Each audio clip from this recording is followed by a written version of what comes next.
8 साल में हरियाणा सरकार ने 93 जन औषधि केंद्र खोले, 58 बंद भी हो गए। अनुराग ठाड़ा। हरियाणा सरकार बड़ी घोषणाएं करने में सबसे आगे पर लागू करने में फिसड्डी। अनुराग ठाड़ा। जन औषधि केंद्रों में फ्री दवाइयां तो दूर, दवाइयां ही नहीं मिल रही। अनुराग ठाड़ा। आप सरकार ने दिल्ली में 533, पंजाब में 700 से ज्यादा मोहल्ला क्लिनिक खोले, सभी दवाइयां और टेस्ट मुफ्त। अनुराग ठाड़ा। आम आदमी पार्टी के सीनियर वाइस प्रेसिडेंट अनुराग ठाड़ा ने मंगलवार को खट्टर सरकार को घेरा। उन्होंने कहा कि हरियाणा की भाजपा सरकार बड़ी बड़ी घोषणाएं करने में सबसे आगे है, लेकिन उन योजनाओं को लागू करने में बिल्कुल फिसड्डी है। हरियाणा सरकार ने कहा था कि हर सरकारी अस्पताल में जन औषधि केंद्र खोले जाएंगे ताकि हरियाणा के लोगों को सस्ती दवाएं उपलब्ध हो सकें, लेकिन 8 साल बीतने के बाद भी हरियाणा सरकार ने 93 जन औषधि केंद्र खोले और उनमें से 58 जन औषधि केंद्र बंद हो चुके हैं। बचे हुए जन औषधि केंद्र भी ठप पड़े हैं। फ्री दवाइयां तो दूर, दवाइयां ही नहीं मिल रही। उन्होंने कहा कि दूसरी तरफ दिल्ली में आम आदमी पार्टी की सरकार ने 533 मोहल्ला क्लिनिक खोले हैं, जिनमें सभी तरह के टेस्ट और दवाइयां मुफ्त मिलती हैं। अब तक 2 करोड़ से ज्यादा मरीज इसका फायदा उठा चुके हैं। वहीं भाजपा में 16,000 गांव में इसी तरीके से गांव क्लिनिक और मोहल्ला क्लिनिक खोलने की शुरुआत हो चुकी है। पंजाब में अब तक 700 से ज्यादा मोहल्ला क्लिनिक खुल चुके हैं, वहां भी सभी दवाइयां और टेस्ट मुफ्त मिलते हैं। उन्होंने कहा कि इसके ठीक उलट हरियाणा में केवल घोषणाएं की जा रही हैं। हरियाणा सरकार ने कहा कि सभी सरकार अस्पतालों में जन औषधि केंद्र खोलेंगे, लेकिन सब जगह खोल नहीं पाए। प्राइवेट अस्पतालों में भी सेंटर दिए जाएंगे ताकि लोगों को सस्ती दवाइयां उपलब्ध हो सके, लेकिन सस्ती दवाइयां तो छोड़िए, दवाइयां ही लोगों को नहीं मिल पा रही हैं। एक तरफ मुफ्त दवाएं और टेस्ट आम आदमी पार्टी की दिल्ली और पंजाब सरकार में, वहीं दूसरी तरफ हरियाणा में भाजपा सरकार की सस्ती दवाएं मिलने की योजना पूरी तरह से फेल। जन औषधि केंद्र बंद होते जा रहे हैं। पूरी तरह से योजना जमीन पर लागू नहीं हो पाई और मुफ्त दवाइयां मिलने का तो सवाल ही पैदा नहीं होता।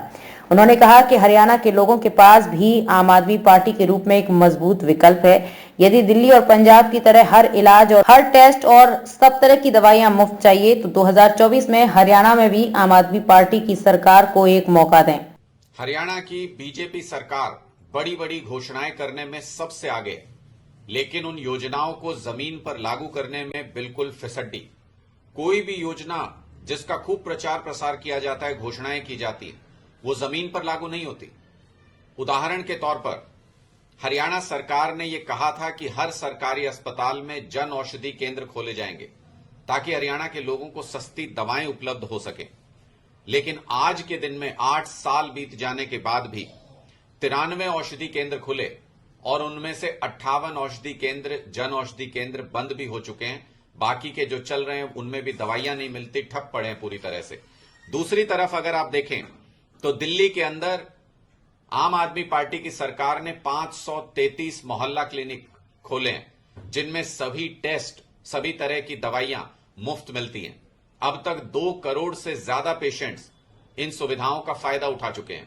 पंजाब में 16,000 गांव के अंदर इसी तरीके से मोहल्ला क्लिनिक, गांव क्लिनिक खोलने की शुरुआत हो चुकी है। 700 से ज्यादा गांव क्लिनिक खुल भी चुके हैं पंजाब के अंदर।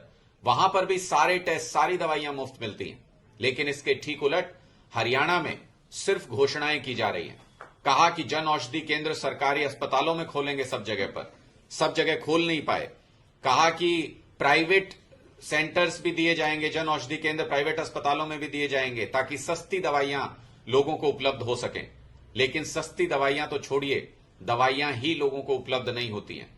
एक तरफ मुफ्त दवाएं आम आदमी पार्टी की दिल्ली और पंजाब की सरकार में, एक तरफ मुफ्त टेस्ट आम आदमी पार्टी की दिल्ली और पंजाब की सरकार में, और दूसरी तरफ सस्ती दवाएं मिलने की योजना भी पूरी तरह से हरियाणा के अंदर फ्लॉप। जन औषधि केंद्र बंद होते जा रहे हैं, पूरी तरह से योजना फ्लॉप हो गई, जमीन पर उतर नहीं पाई और मुफ्त दवाइयां मिलने का तो सवाल ही पैदा नहीं होता। तो हरियाणा के लोगों के पास भी सोचने का एक मौका है कि अगर दिल्ली और पंजाब की तरह हर इलाज, हर टेस्ट, सब तरह की दवाइयां मुफ्त चाहिए तो हरियाणा में भी आम आदमी पार्टी की सरकार को एक मौका, अरविंद केजरीवाल जी को एक मौका देना तो बनता है।